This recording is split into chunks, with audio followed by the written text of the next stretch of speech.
Hello, and welcome to the Coaches Corner, brought to you by Endurance Lab, where you can join the coaches live as we recap the week and answer your questions from the forum. My name's Jason Flores, one of your Endurance Lab coaches, and I'm joined by coaches Taya Friedstead, Ian Murray, and our nutritional therapist, Andrea Cullen. Good morning, coaches. Good morning. Good morning. Just a reminder, we are live on several different platforms, so this gives you a chance to be part of the show by asking your questions. So jump on live and be part of the show right now. So let me make sure this is getting out to everybody, but let's just make it around. It looks good so far. All right, so let's just jump straight into our roundtable. Today we're talking about coaches' favorite books. So we went through and we are actually going to go book by book on Andrea's bookshelf, and we're going to make her get rid of the ones that she's not using. That's what we're doing. We're going to condo her room today. Yes, she needed some help decluttering her office. So we figured we'll use this episode to do it. There you go. There you go. Well, excellent. All right. So we've all got some favorite books. I put one or two down. Ian did as well. So we'll just go kind of round. Everyone do a book, and then we'll take it back around. Sound good? Taya, why don't you get it started, Taya, and then we'll just go clockwise here. Sure. And so we're gonna go through some books that we think people might not be aware of or might not know them just because they might not be your traditional training book. We're not going to cover the basic training books such as, Joe Friel's books, etc., because those are going to be, we'll post those on our website on a post that we're preparing about training. And so you can refer to that, and we post a link in the forum as well. So we're going to go through some of our favorite books that we think might be worth looking into, that might pique our listeners' interests. So I'll start with the Core Advantage book, and it's called the Core Advantage: Core Strength for Cycling's Winning Edge by Tom Danielson. So this is you think of gosh, am I going to read a whole book about core exercises? That's insane. That's what it sounds like. This book about doing crunches? No, please, no, thank you. But it's not about crunches. It's actually, surprisingly enough, there are so many exercises that you do that work your core that do not involve getting on the floor and doing crunches. So many of them. There's something you can do on the wall. There's something you can do standing. There's the traditional planks. There's etc. But the interesting thing about this book is, and I learned from Tom, that 15 minutes of core before your cycling workout or before getting on the run or on the bike makes a huge difference. And so I learned from him to do it, and I have completely eliminated back pain from my life. And so I'm a big advocate of core strength. And I like the book because it is dynamic. You feel like you're doing strength workout and not core workout. And to give you an idea, it is tailored for cycling itself. And some of the more advanced exercises, there's this one that I like to tell people about. The book tells you to go into plank position. So you're in plank with your forearms, forearm plank, and you have towels under your forearms, and you slide your forearms up and down, like 12 inches up and down, alternating side to side while holding plank. And this is one movement that is extremely helpful, for example, in sprinting, in cycling. So that's how you see the applicability of those workouts into cycling. So that's one of my favorites. Nice. That's like the plank. Like I like doing the plank on the board with the little ball on the bottom, and you have to rotate it. I like that. Like the steering wheel. Bosu ball. Yeah, I like that. Yeah, but there's other boards you can get that it's so the Bosu ball is big. You can get a little board that's got just a little ball at the bottom. Wobble board. Wobble board. Oh yeah, it's awesome. Awesome. That looks good. All right. We'll head over to Andrea there in the top right. What have we got there? I can go down. There's so many. I do. I have so many books, and it's a bit like when you watch a movie and there's someone really good looking in it, and you think, "Whoa, they're really good looking," and then you forget about them after the movie. There's just so many that I'm going to give advice on the other side. Like I sit in my office and I have people come in and they've read a book on something and they think that's the only solution to their health problem or the way that they should eat. And a lot of what we read is opinion. and there's a huge amount of science behind it. So if you've challenges with your health, rather than try to get to know absolutely everything from reading from one person about your health, go to an expert. And I would say the better books to read are learning about yourself, mental grit, harnessing your mind, learning about, your ancestry, the type of foods that are good for you, like really interesting type stuff so that you're growing as a person. And I find that, like, I have a load of book on mental growth and sports psychology. I think they're brilliant. Endure is a good one. This one here. Endure, Mind, Body, and the Curiously Elastic Limits of Human Performance. And there's things like The Art of Mental Training, Relentless. Nice. There's some books that cross over into mental strength between the business world and sort of the training world. And I think there you're growing yourself and you're going in a positive direction rather than trying to find all the things that are wrong with yourself. The coaches help with that and the health experts help with that. And when you're seeking a coach or a health expert, go to someone who's really well-rounded in everything that they've read, that they don't have one plan, one prescription, one thing, because you're a really complex person. So, sometimes we can let other people do all of the research and education and reading and do the lighter stuff for ourselves. Does that help? Because I have so many books, like science. So I have to admit that I lost the book pool on this one because I thought you were going to come out with South Beach Diet as your favorite book. Yeah. I know. Well, one good book on nutrition is The Omnivore Dilemma. Yeah, I've read that. Oh, yeah. Michael that's a good Pollan. one. Yeah. That's a good one. He's really good. Yeah.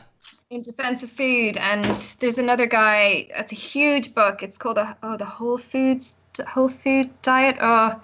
Whole Foods George. He's got a Greek name. He has an online website. I'll link it. And he goes into food. He'll just talk about turmeric and all the amazing things it does. And then he'll give you recipes and rosemary and the importance of calcium or magnesium in a really kind of balanced way that's interesting. A lot of the diet books are someone's opinion on what you should do, selling it to make loads and loads of money. And it's the only one-way solution that you should do. And if you're going to read one, read 10. So that you're getting a lot of different insights into stuff. Yeah, I think it's important as coaches that we get kind of a good background of these sort of things so that we can kind of point riders and kind of, get them out of the mud. Because I feel like there's so many things that people are hearing, they're reading, there's so much clickbait, people are like trying to like, will this work? Will that work? And I think that's our jobs as coaches to make sure that we can pick out maybe this part of this can work if you want to try something like this versus trying to like, let me do everything and still try to get fast, That's usually the other part of that too, Jason, is that there's a lot of these books are written for people who want to be elite athletes. And that's not or completely opposite, right? Yeah. Well, yeah. But a lot of the sports science books that we read that are diet focused are actually written for that elite athlete type person, and those are great. However, none of us are getting paid to win races for the most part, or a very small percentage. So if you're not at that very pointy edge of the spear, yes, read some of these books so you can understand the mechanics, the science behind how your body works with this. But you don't necessarily have to go on that same kind of level, because we're supposed to enjoy our lives, supposed to enjoy our sport. And honestly, if we all try to eat like Chris Froome, heading into the tour, then you're going to be miserable, unhappy, and there's no 500,000 euro payout for you for winning your local crit.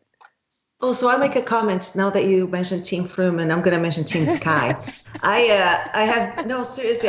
have been listening to a podcast. It goes into the science of nutrition, and they used Team Sky as an example. Yeah. And the example was to say, even within that team, it is so individualized. Yeah. Because at the end of the day, what you do for one person doesn't work for somebody else. Right. And so there are two things that stuck to my mind with that. One was, if people out there, amateur cyclists, want to copy or follow Team Sky, way of fueling for races, etc., they're going to be doing, it's the wrong thing to do, because it won't apply to them. Like, the physiology of those athletes is so unique. that chances are you don't have the same one, and you can't just go out there and copy what they're doing. Doesn't mean it's going to work for you. That's point number one. Point number two, even within that team, you can have those riders who are anomalies that can go, hours and hours and hours on little fuel. You have the other one who can do some other things. So yeah, it really got to keep perspective with what the pros are doing and what these books are written for or by. Yeah. Completely. Yeah. And context, because you may find, life stress and your health is going to be very different, so that, some of these elite athletes may just have, phenomenal immune systems where they can be on that fine line, and they don't have a job to go to. And yeah, I find that there's different boxes. You have the sports scientists, and you have the medical scientists, and then you have the health scientist, and very few can jump one box to the other. So while one person may be saying, do this extremely low carb diet, it's going to work, they don't understand the adrenal system or the female hormonal system, or they're not able to apply science into a real world practical. I've seen life, I've had clinical experience working with people for 20 or 30 years. They understand their niche. So I suppose it's really hard. You're looking to gain wisdom from as many people as possible, I suppose, and have good debates where you're not held on to, I'm right, sort of. Be really open-minded, and you can learn so much. Except for beets. Never eat beets. Those are horrible. Love it. All right, Ian, you are up next. What's your book? So my favorite book is How to Win the Tour. Oh, no. That's a little inside joke with Jason here. Yeah. I was like, wait, I don't have that slide ready. All right. No, so that's that one out for litigation purposes. I won't go any further on that one. We should leave that one out. My favorite book, actually, it's not technically a training book, is Once a Runner by John L. Parker. It's a fiction book, and John L. Parker was a runner and lawyer, kind of not like John Grisham, but I mean, he became a writer, and he's writing a story about a collegiate miler. And now this is in the late 60s, early 70s time frame, and there's dealing with all the other stuff. But more importantly, is it for me as an athlete, I look at that and it kind of tells you, hey, this is what it takes to be an elite level athlete. The dedication, the lifestyle, because people think, oh man, being a pro athlete, that's got to be awesome. You get a great lifestyle. Yeah, you have a great lifestyle. You go to bed at 8:30. Yeah. You get up at 5. You go for a workout. You take a nap. You go for a workout. You take a nap. It's pretty exciting. And you go through, when you're really training at that level, you go through bouts of pure isolation, where you're by yourself. Maybe if you have a family, you're with your family. Maybe unless you're at a training camp, and it's a tough life, and the sacrifice that has to go, and the fine tuning that goes with it. But then the other part of it is the mental aspect of racing at that level. The fine details that you have to notice if you want to be at that razor's edge between the win and also ran. So noticing on your competition, hey, he looks different this lap than last lap. Something is just slightly off. He's hurting. Okay, I can do this. Keeping control of it. So one of the things he has in the race, in the book, he talks the runner is talking about keeping everything in the orb. So what he means is keeping focused on what he's supposed to be doing.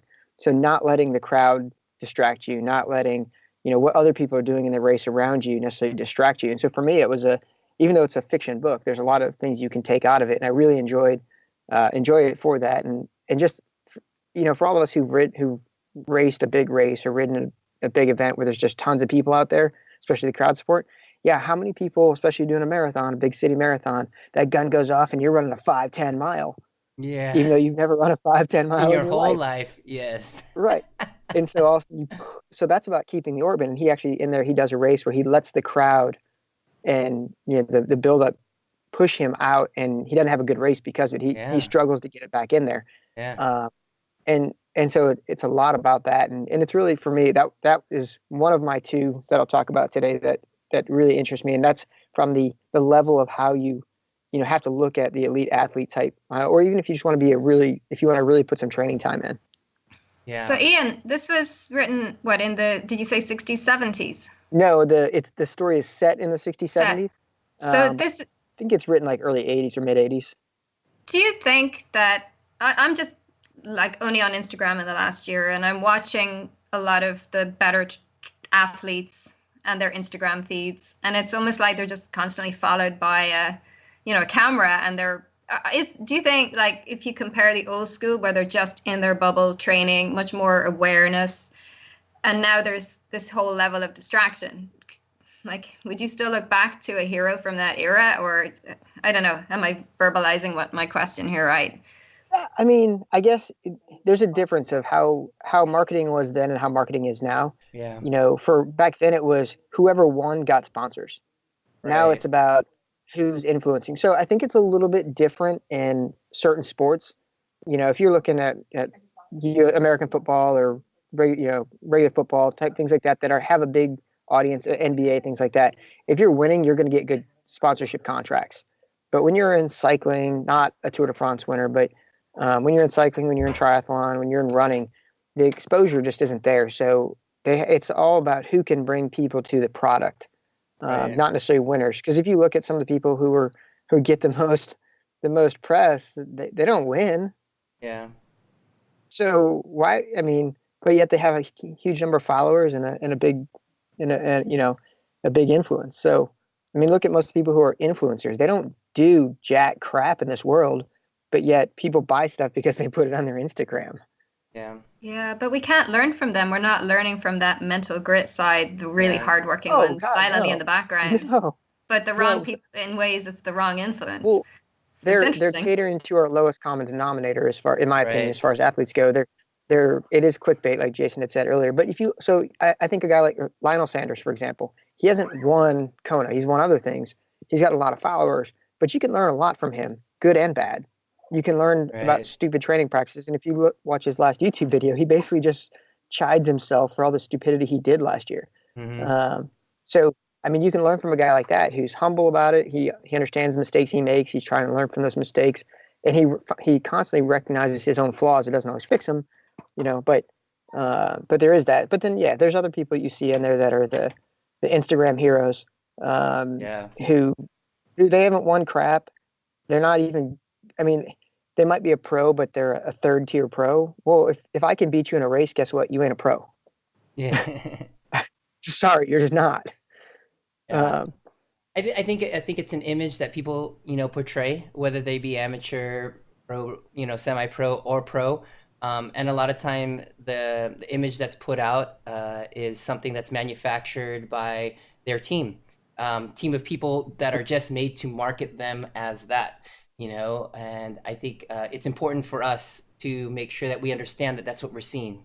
We're watching the show. Mm-hmm. We're watching that. And when you go for, go ahead, Ian. You're saying? No, see, there are a couple. There's a triathlon influencer out on the scene now he seems like a nice enough guy, but you have to be very careful because a lot of stuff he pushes, it's because he's getting paid to do it. Right. And all his evidence is anecdotal. There's no scientific evidence behind it whatsoever. And it's funny if you look at it from that way because it's almost like sketch comedy.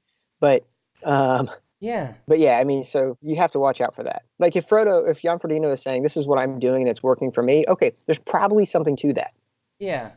But should you do it for yourself? Should you buy that product? Should you try it? Not necessarily. Right. Should you try it? Not necessarily. Yeah, maybe. Maybe you want to try it. Maybe you want to see if that works for you. Maybe it works for your training, and maybe it works for our athletes. But it's something that, we need to understand. And I think media is like that as a whole, right? As the things that we see now on television and things like that, these are kind of like, put on displays and backgrounds of it's not just this true thing that we used to, that we normally see. But that's a bigger conversation in society, right? When we were in Kona 2 years ago, and I don't know, Garen was starting messing around with people's heads, and he told them for aero, he only shaved the front and not the back of his legs. And a couple of people.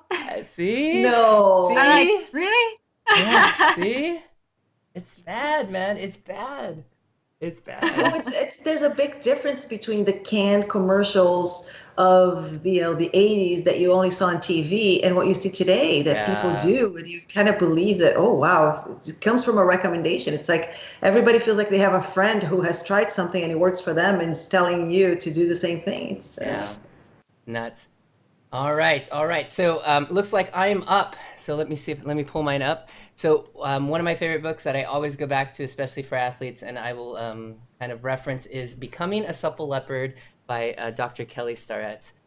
Really great guy. He's the founder of mobilitywod.com, and he essentially shares his approach to mobility and maintenance and and how we can learn about the human body, and we could teach ourselves to help make sure that we're moving in the right way and we're activating the right muscles and understanding what's causing a lot of our issues, whether it be sports induced or if it can just be from our daily grind of things.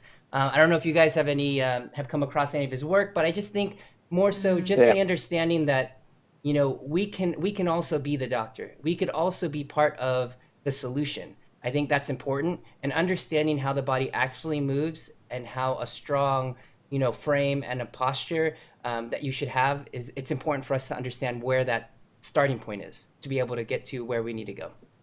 So yeah, that's kind of my go-tos. Does it have does it have exercises in it? It does, and that's what's great. It's a huge book. It's like an inch and some change, and MSRP is for around $60, but there's photos of every single movement, stretch, and reason behind it, science, angles. It's got it all. So definitely a book worth taking a look at. Obviously, the website has a lot of good examples as well, but this definitely breaks it down. Not one that you want an audiobook then. No, not an audiobook book. Because I've been listening to a lot of books in audio these days. No, I know what you mean. This is like I listened to one recommended by Taya's husband, and it's pretty horrible. Which one? Which one is that? SEO book. Oh, that's right. Mastering the Art of SEO. Oh yeah. It's all in is it all in HTML? I did that one also in audio. Gosh. Oh my gosh. All right. Well, I could, my second book, let me throw it out. It's also one of Mitch's favorite books. It's The Feed Zone Cookbook by Alan Lim and B.G. Thomas. Alan Lim and B.G. Thomas are two creators of Scratch Labs as well, and this is a book from them. And essentially, it's a super simple, no fuss feeding guide to understanding how to fuel yourself on and off the bike. But more importantly, and Coach Mitch mentioned it kind of on the last podcast, is that at the beginning part, it breaks down kind of real foods and how they fall into like macro categories and how they could be used for fueling on the bike. It's important to see that relationship, because everybody thinks like we eat food kind of when we're off the bike, like this real food category, and then we eat this like manufactured food on the bicycle, like gels and like this like liquid fluidy stuff on the bike or during our sports. So it's kind of blending those and kind of understanding when you could use those. And us as coaches, we talk about that a lot, kind of a blend between those, because really you just don't want to be pouring chemicals in your body the whole way. So essentially it tries to strike a balance between the science and the practice so that athletes can understand and maybe change the ways they think about food, and replacing some of these high processed foods with some substitutes, essentially nourishing foods, vitamins and minerals, as Andrea would always remind us, and satisfy all of our cravings and otherwise. So it's a great book. Actually, on that topic, one of my colleagues, he works with climbers. Nice. He put up a really good discussion comparing two different fitness calorie tracking apps and what they I saw that post. Told you about the breakdown of your food with quite a significant variance. And that's something like we never talk about being really, really strict with numbers here, calories and grams, because there's such an error either side in energy. Like you could do a hard session or an easy session and it's still in the whole of your day. And is your Garmin tracking that calorie expenditure correctly? And then is this apple the same as that apple? It was one might have been Foursquare on the other. So even, that variance, then the tracking variance, then your ability to recall variance, so many things. But it was interesting just, seeing we're talking there about making natural food choices. I think that's why I stick with McDonald's, because I get their calories on the menu. Calories, exactly. You know exactly what's going in. And it's the same every time. And it's the same every time. Yep. Yeah, I mean, and with that, it's just such a hodgepodge of like, are you actually getting what you're getting? And it's tough, definitely tough. And you're trying, because a calorie, an actual scientific calorie under it's it's this weird contraption of what an actual burning of this molecule, burning this of and that. heat. Yeah, exactly. It's crazy. So it's just you've got to eat to some other measure. So I think that's what we're trying to learn and trying to convey to our athletes as well. So excellent. Feed Zone Cookbook by B.J. Thomas with Alan Lim. All right, Taya, you've got one more?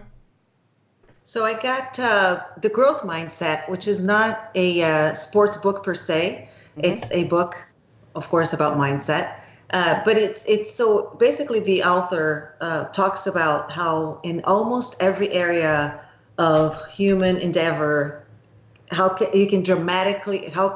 all areas of your life pretty much can be dramatically influenced by how you think about your talents and abilities. Yep. So you have that preconceived idea of what you're good at or what you can do or what you cannot do, which is called the fixed mindset. And so the author goes into the growth mindset, which is, you can learn things, and you can always learn things, and you can always improve things. And if you believe that your abilities can be developed, then you have a completely new view of yourself and the world. And the part I like the most about the book is when he talks about failure, right? And how if you get kids to play with puzzles, they go into the hard puzzles. They don't have that preconceived idea of, I'm not good at a puzzle, so I'm not going to try it. Yes.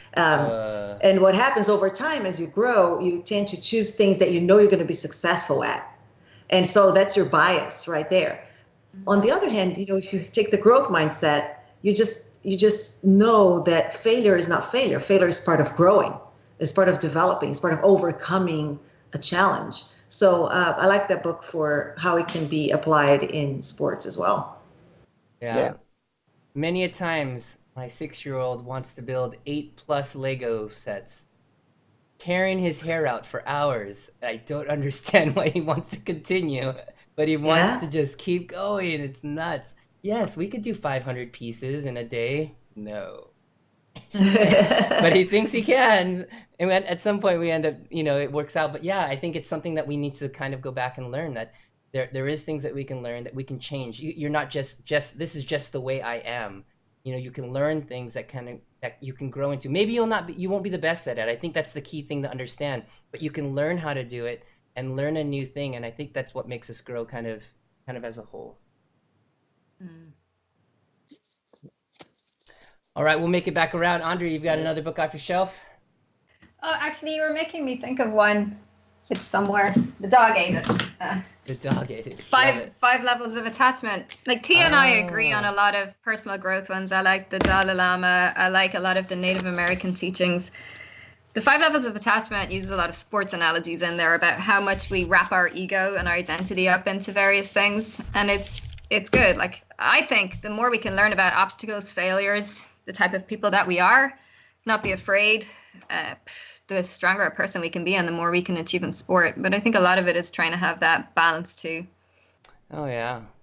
But I think we're all drawn to different areas of personal growth and personal development, and I think it's following that, becoming rounded people. Yeah, I think that's an important thing, and that's an important thing that we need to teach people, because a lot of times people will kind of put themselves kind of in a hole or just in one place, and that's the kind of person that they are, and that they're fixed in their convictions. But really, just giving them another idea may completely change them and put them on another path. All right, let's see. So, Coach Ian, you got one more, but you can't do that second one. So actually, I have 2 more actually, but one of them is also by John L. Parker.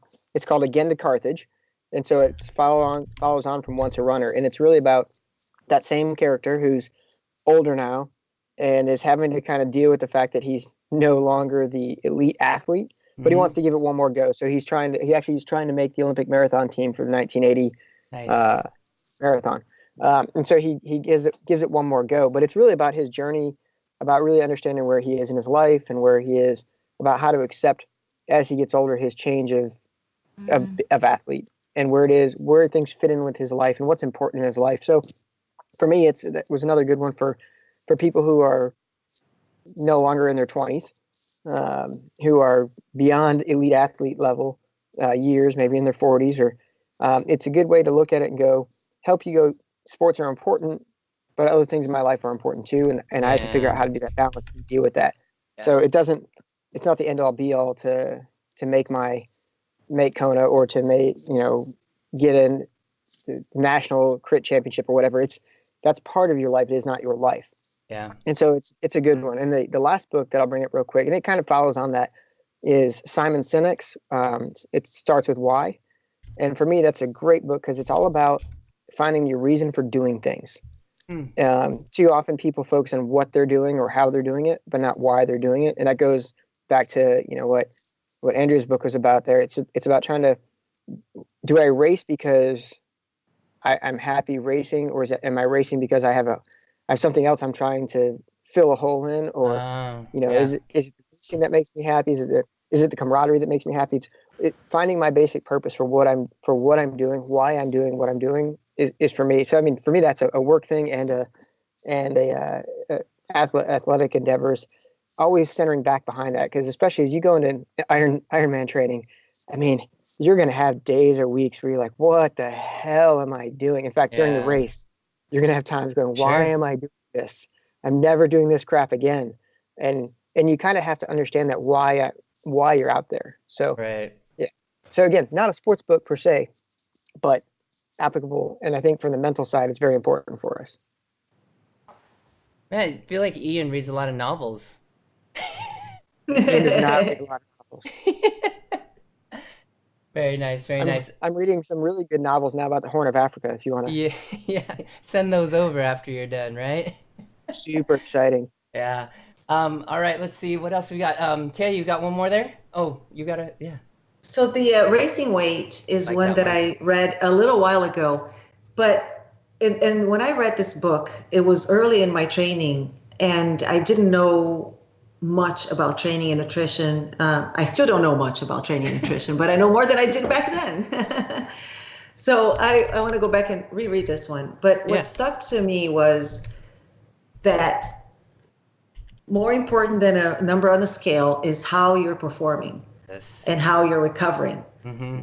So is your nutrition supporting you, right? You don't need to be looking a certain way when you look at yourself in the mirror. You need to be at your best in terms of performance. You feel good, you perform well, and that's I guess the main thing about the Racing Weight. It also gives an overview of why elimination diets isn't a good idea, right? And how it can have to be very careful with anything that calls for eliminating a macro or significantly decreasing some form of nutrition from your diet as an athlete. Yeah. Like beer. Or beets. Beets haven't even, it doesn't even make a difference because Ian never ate them. So his body doesn't even know what it is. I have eaten them and they're disgusting. I think this does speak to a little bit of what we talked about at the beginning, which was we need to understand that a lot of the things that we do see in popular media aren't typically made for athletes, whether they be elite athletes or just athletes that are trying to fuel their bodies for their workouts. A lot of times they're just made for just people who just go to work or just have a day job or are those sort of things. They're not doing this endeavor of endurance to try to fuel. So I think it's important that we understand that and we take that into stride when we try to apply it to our endurance endeavors. And the same. Sorry. Go ahead, Andrea. I was just going to say, having a resource like us to ask questions, like all of us have limitations, and every leader and guru and writer and scientist, I'm not going to put myself in that box, but nobody's perfect. And if you have someone trusted you can go to and ask questions, one of Tia's really favorite books, and it is a really good book, is Roar by Stacey Sims, and she's brilliant. However, she said something recently that myself and another dietitian couldn't logic the practical science. And we spent hours rattling our brains because I think it frustrated us, and it just wasn't an accurate statement. But I suppose the first thing in us was self-doubt, and then we all had a discussion about it, and we kind of came around, and it just reminded me to always be humble in what I preach. And also, I think for athletes to have a resource to go to ask these questions, like go to the coach if you're not, is this going to help me? Does it mean something for me? And well, there's 5 of us, so we'll always, come up with some sort of answer in the forum. Yeah, but 5 opinions are good, because somewhere in the middle there's what someone is the nugget. Yeah. And I think the forum is great for that. It is. Yeah, it's true, because that's again going back to when I mentioned that I read this book early in my training life. What happens is you have these books, and every time you get a fresh book like that, it's a big promise. At least that's how I feel, right? Yeah. You get a book and you're like, oh, I'm going to read this and it's going to solve my problem, or it's going to really take me over this hurdle right here that's stopping me, right? And so you read the book with that thirst, and you say to yourself, this is going to be it. And it doesn't. It doesn't, because it's not meant to. So this is where you go back to knowing yourself. You go back to some of the books that we talked about, the growth mindset, and it's really working with your own self, and then discovering and getting the help. And then you can go to the coach and say, okay, can you just cut through the nonsense for me and tell me, where do I take this? Am I all the way out in the stratosphere because I'm reading these books, and how do I take this to my day-to-day life? Yeah. And they know you, so they know the athlete who's going to do it 150%, and maybe that's going to take them into, mental health problems and balance problems. So your coach knows how strict to be with you or how hard to be on you, depending on your personality. Bring the best out of you. It's a journey. Absolutely, and we're there, take you through that journey, right? All right. Exactly. It looks like we made it through a good amount of our list here. Was there anything that anyone wanted to bring up kind of last moment here? It looks like we've got through our complete list. Real quick, wanted to give Robin, one of our Endurance Lab athletes, a shout out. She did her first indoor try this weekend, and awesome. First of the season in prep, and she won overall. Wow. Woohoo. Smoked it. Great. That's great. And did she enjoy it? Good feedback? She did. She, she almost puked, I think, but that's great. That's when you know it's a good race. There you know it's a good race. Yeah. All right. Excellent. Good. So, all right. So I want to thank everybody for joining us today here in the Coach's Corner. But if it's your first time listening and would like to hear more content from the Endurance Lab, head over to your favorite podcast app and search Endurance Lab, or head to YouTube and search the same. And don't forget to click subscribe. For more information on when our next lab is, head over to endurancelab.fit, where you can check out the forum, and we will have all the links in the show notes for all the information that we talked about today, as well as some links to the books that we talked about today. And if you have your favorite book, we'd love to hear what that is and see if it's on our list to read, and we could take a look at it as well. And don't forget to check out endurancelab.fit, where you can learn and join us to train smart and get results. We'll see everybody next week.